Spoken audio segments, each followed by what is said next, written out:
दोस्तों super fast revision में bacteria chapter की यह दूसरी सीरीज है। इसमें हम लोग 20 सवालों का हल सहित पूरा विस्तार भी समझेंगे और ये सवाल काफी इंपॉर्टेंट हैं जो टीजीटी पीजीटी एग्जाम में बार बार पूछे गए हैं। तो चलिए दोस्तों स्टार्ट करते हैं, एक एक क्वेश्चन देख लेते हैं।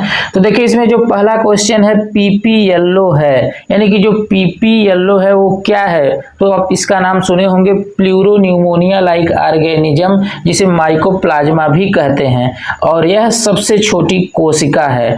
तो इसके बारे में देखिए कौन सा विकल्प सही है।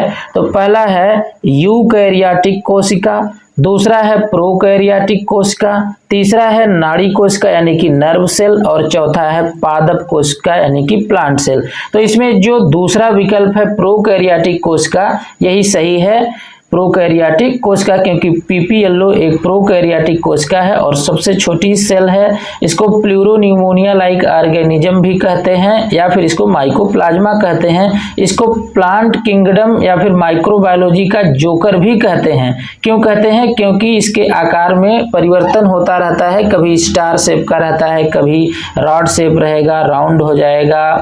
तो इस तरह से इसका हमेशा आकार चेंज होता रहता है, इसलिए इसको प्लांट किंगडम का जोकर भी कहते हैं। इससे संबंधित आगे और भी सवाल आते रहेंगे। अगला क्वेश्चन है कोढ़ का कारक है। कोढ़ को क्या कहते हैं? तो कोढ़ को लेप्रोसी कहते हैं, यानी कि काजेटिव एजेंट ऑफ लेप्रोसी। तो पहला विकल्प है लेप्टोस्पाइरा एसिटोरोहेजी, दूसरा विकल्प है ट्रेपोनीमा पैलिडम और तीसरा विकल्प है क्लास्ट्रीडियम लेप्रे और चौथा विकल्प है माइकोबैक्टीरियम लेप्रे। तो इसमें जो चौथा विकल्प है यही सही है, यानी कि जो लेप्रोसी रोग या फिर कोढ़ रोग है वह माइकोबैक्टीरियम लेप्रे के द्वारा होता है। नेक्स्ट क्वेश्चन है क्राउन गाल रोग का कारक है, यानी कि क्राउन गाल रोग का कारक क्या है, यानी कि इसमें से कौन सा ऑर्गेनिज्म है जो क्राउन गाल रोग को काज करता है? तो पहला है माइकोबैक्टीरियम, दूसरा है एग्रोबैक्टीरियम, तीसरा है आर्वीनिया और चौथा इसमें से कोई नहीं।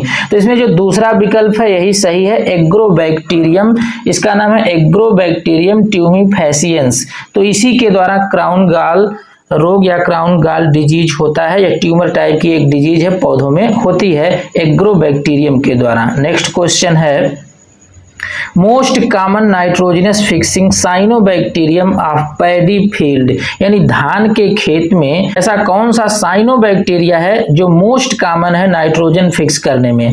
तो पहला है सिलिंड्रोस्पर्मम, दूसरा है आलोसीरा, तीसरा है ऑसिलेटोरिया, चौथा है नास्टॉक। तो आपको पहले से भी शायद पता होगा और अगर नहीं जानते हैं तो याद कर लीजिए। आलोसीरा धान के खेत के लिए सबसे अधिक यानी कि मोस्ट कॉमन है नाइट्रोजन फिक्स करने के लिए जो साइनोबैक्टीरियम है वो है आलोसीरा। तो अगला क्वेश्चन है निम्नलिखित में से कौन रोग प्रोटोजोआ जीवाणु तथा विषाणु से इसी क्रम में होता है? यानी कि आपको एक क्रम खोजना है, जो पहली बीमारी प्रोटोजोआ की होनी चाहिए, दूसरा जीवाणु की और तीसरा विषाणु की। तो इसमें देखिए जो तीसरा विकल्प है वही सही है।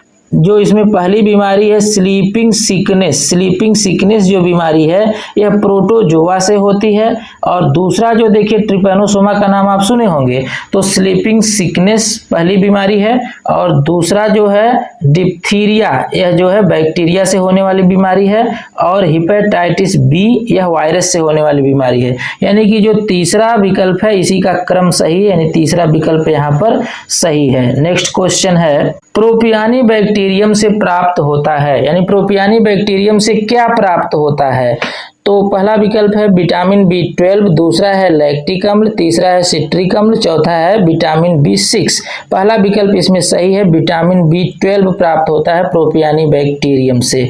नेक्स्ट क्वेश्चन है जीवाणुओं में श्वसन क्रिया का स्थान होता है, यानी कि जीवाणुओं में श्वसन क्रिया का स्थान कहाँ होता है, मतलब जीवाणुओं में श्वसन क्रिया कहाँ होती है? तो इसमें देखिए जो पहला विकल्प है वो है इपीसोम, दूसरा है माइक्रोसोम, तीसरा है मीजोसोम, चौथा है राइबोसोम। तो इसमें तीसरा विकल्प यानी कि सी वाला सही है, मीजोसोम। इस क्वेश्चन को आप समझ लीजिए। ये देखिए क्या है, बैक्टीरिया है और बैक्टीरिया के अंदर जो प्लाज्मा मेम्ब्रेन होती है वो इस तरह से अंदर की तरफ फोल्ड कर जाती है। इस तरह से देखिए फोल्ड कर जा रही है और फोल्ड करके क्या बना रही है, मीजोसोम बना रही है और इसी के अंदर बैक्टीरिया में श्वसन होता है। तो यही जो है बैक्टीरिया के अंदर श्वसन स्थान होता है मीजोसोम। तो इसमें सी वाला ऑप्शन सही है। नेक्स्ट क्वेश्चन है, जीवाणुओं में श्वसनीय एंजाइम पाए जाते हैं, यानी जीवाणुओं में श्वसनीय एंजाइम कहाँ पाए जाते हैं, तो जहाँ श्वसन होगा वहीं श्वसनीय एंजाइम पाए जाएंगे। तो इसमें भी तीसरा ऑप्शन सही हो जाएगा, मीजोसोम पर या मीसोसोम पर, यहाँ पर तीसरा ऑप्शन सही है। नेक्स्ट क्वेश्चन है, बाटुलिज्म का कारक जीवाणु है। बाटुलिज्म को फूड पॉइजनिंग कहते हैं या बाटुलिज्म भी कहते हैं। तो पूछा गया है कौन सा इसमें कारक है, कौन सा ऐसा जीवाणु है जो बाटुलिज्म काज करता है। तो पहला है स्ट्रेप्टोकोकस, दूसरा है स्यूडोमोनास, तीसरा है बैसिलस और चौथा है क्लास्ट्रीडियम। तो इसमें जो चौथा विकल्प है क्लास्ट्रीडियम यही सही है। यह एक सेप्रोफाइटिक बैक्टीरिया है जो बाटुलिज्म काज करता है या फिर फूड पॉइजनिंग काज करता है। ये घुमा फिरा कर सवाल कई बार आएगा तो आप इसे ख्याल रखेंगे। नेक्स्ट क्वेश्चन है, बाटुलिज्म है, देखिए आ गया बाटुलिज्म क्या है। तो अब देखिए पहला विकल्प दिया गया है कि परजीवी जीवाणुओं द्वारा उत्पन्न जंतुओं का एक रोग, यह तो गलत है। दूसरा है परजीवी जीवाणुओं द्वारा उत्पन्न पौधों का एक रोग, यह भी गलत है। तीसरा है क्लास्ट्रीडियम नामक मृतोपजीवी जीवाणु, मृतोपजीवी का मतलब क्या, सेप्रोफाइटिक बैक्टीरिया है, द्वारा उत्पन्न भोजन विषाक्तता, यानी कि इसको इंग्लिश में समझिए, food poisoning caused by saprophytic bacterium named Clostridium. यानी कि बाटुलिज्म जो है यह फूड पॉइजनिंग है जो सेप्रोफाइटिक बैक्टीरिया द्वारा काज की जाती है और इस बैक्टीरिया को नाम देते हैं क्लास्ट्रीडियम। क्या नाम देते हैं, क्लास्ट्रीडियम। तो इसमें तीसरा विकल्प यानी कि सी वाला ऑप्शन सही है। बाकी चौथा ऑप्शन इसमें है विषाणुओं द्वारा उत्पन्न पौधों में रोग, यह भी गलत है। तीसरा ऑप्शन इसमें सही है। नेक्स्ट क्वेश्चन है, which one of the following is food borne toxin. फिर वही सवाल है।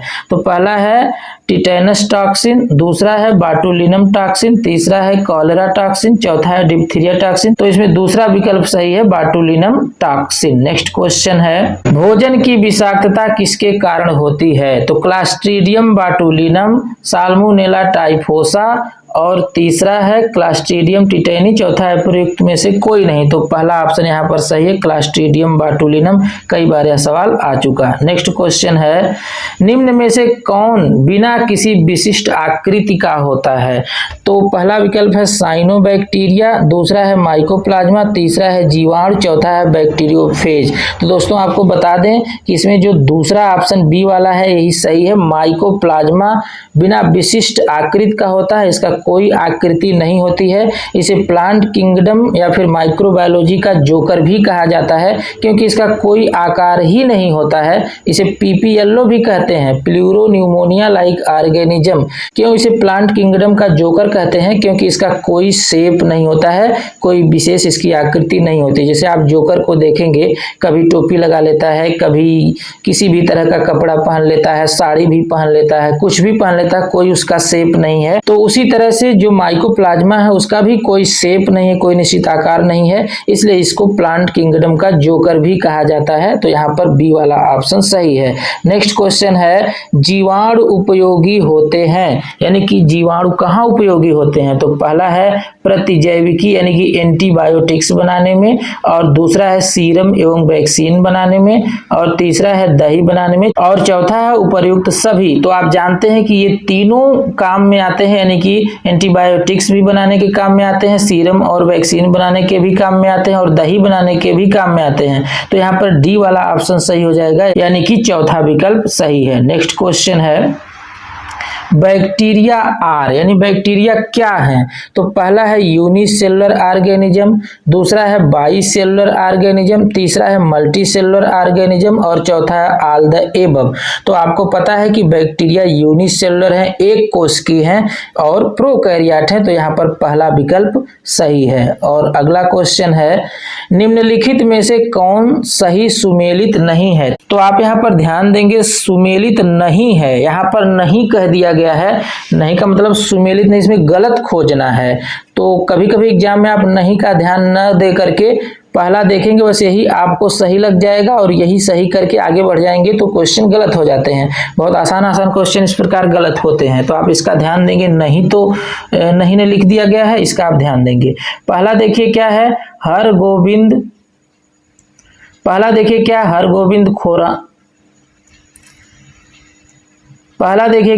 गोविंद खुराना और इसके सामने लिखा है संश्लेषित जीन का मॉडल। तो हर गोविंद खुराना द्वारा संश्लेषित जीन का मॉडल दिया गया था, यह सुमेलित है, यह गलत नहीं है। तो यहाँ पर खोजना आपको जो सुमेलित न हो। और दूसरा देखिए क्या है, वाटसन एवं क्रिक डीएनए का द्वि हेलिक्स मॉडल यानी कि डबल हेलिक्स मॉडल। तो यह भी बात सही है, यह सुमेलित है, आपको वह खोजना है कि जो सुमेलित न हो। तो देखिए तीसरा जो है वो रॉबर्ट कोच और इसके सामने लिखा है रक्त वर्ग, यही गलत है, मतलब यही सुमेलित नहीं है, क्योंकि रक्त वर्ग की खोज कार्ल लैंडस्टीनर ने किया था। तो यही क्या है, सुमेलित नहीं है। तो तीसरा ऑप्शन यहाँ पर सही हो जाएगा, क्योंकि वही आपको खोजना था जो सुमेलित नहीं है। बाकी ग्रेगर जॉन मेंडल आनुवंशिकी के नियम की खोज किए ही थे, तो यह भी सुमेलित है। तो यहाँ पर तीसरा ऑप्शन सही हो जाएगा। नेक्स्ट क्वेश्चन है, जीवाणु से होता है यानी जीवाणुओं से क्या होता है। तो पहला देखिए क्या है, विषाक्त भोजन, दूसरा है मनुष्यों में रोग, तीसरा है पौधों में रोग और चौथा उपर्युक्त सभी। यानी कि विषाक्त भोजन को क्या कहते हैं, फूड पॉइजनिंग, और डिजीज इन ह्यूमन बीइंग और डिजीज इन प्लांट। तो सभी सही है, यानी कि ऑल द एबव, यहाँ पर चौथा विकल्प सही हो जाएगा। नेक्स्ट क्वेश्चन है, पीसीआर में प्रयुक्त डीएनए पॉलीमरेज किस जीव से प्राप्त होता है। तो दोस्तों पीसीआर का मतलब होता है पॉलीमरेज चेन रिएक्शन। यह एक पॉलीमरेज चेन रिएक्शन है जिसमें डीएनए पॉलीमरेज का यूज किया जाता है। अब यह पूछा गया है कि यह डीएनए पॉलीमरेज किस जीव से लाया जाता है, यानी कि किस ऑर्गेनिज्म से लाया जाता है। तो पहला है ई कोलाई, दूसरा है एग्रोबैक्टीरियम, तीसरा है रोडोबैक्टर और चौथा है थर्मस एक्वेटिक्स। तो इसमें जो चौथा विकल्प है यही सही है, थर्मस एक्वेटिक्स। आपको बता दें थर्मस एक्वेटिक्स एक बैक्टीरिया है जो कि झरनों में पाया जाता है, गर्म झरनों में, इसीलिए इसका नाम है थर्मस। और यह पानी में पाया जाता है इसलिए इसका नाम है एक्वेटिक्स। तो थर्मस एक्वेटिक्स, इसके अंदर जो डीएनए पॉलीमरेज होता है यह पीसीआर टेक्निक में यानी पॉलीमरेज चेन रिएक्शन टेक्निक में यूज किया जाता है। आपको बता दें कि जो यह एंजाइम है यह 80 डिग्री टेम्परेचर पर भी काम कर सकता है, इसलिए बहुत ही खास है और पीसीआर में यूज किया जाता है। नेक्स्ट क्वेश्चन है, थर्मस एक्वेटिक्स के डीएनए पॉलीमरेज का प्रयोग किया जाता है, यानी थर्मस एक्वेटिक्स जो बैक्टीरिया उसके डीएनए पॉलीमरेज का उपयोग कहाँ किया जाता है। तो अभी यह सवाल आया था पीसीआर में, पीसीआर में इसका उपयोग किया जाता है, बी वाला ऑप्शन सही है। नेक्स्ट क्वेश्चन है, सिट्रस कैंकर नामक रोग होता है, यानी सिट्रस कैंकर नामक रोग किसके द्वारा होता है, किससे होता है। तो पहला है कवक से, दूसरा है विषाणु से यानी कि वायरस से, और तीसरा है जीवाणु यानी बैक्टीरिया से, और चौथा है कैल्शियम की कमी से यानी डिफिशियंसी ऑफ कैल्शियम। मैक्सिमम लोग यही वाला सही कर देंगे अगर अंदाजा आप लगाएंगे, लेकिन ऐसा नहीं है। इसमें सी वाला ऑप्शन सही है, यानी तीसरा विकल्प सही है, जीवाणु से। और जिस जीवाणु से सिट्रस कैंकर होता है उसे जैंथोमोनास सिट्री बैक्टीरिया कहते हैं। तो यहाँ पर तीसरा ऑप्शन सही है। तो दोस्तों इस प्रकार से आपने 20 सवालों का जवाब और उसका पूरा विस्तार देख लिया। यह क्वेश्चन काफी इंपॉर्टेंट है, टीजीटी पीएचडी में बार बार पूछे जाते हैं। ऐसे क्वेश्चन बार बार देखते रहिए और 60 से 70% सवाल आपको इसी तरह के मिल जाएंगे। कुछ नए सवाल बनाए जाते हैं जिसके लिए आपको पूरा पढ़ना ही पड़ेगा, बाकी 60-70% क्वेश्चन आपको इन्हीं सवालों में से मिल जाएंगे। तो चलिए दोस्तों मिलते हैं नेक्स्ट वीडियो में, तब तक के लिए जय हिंद।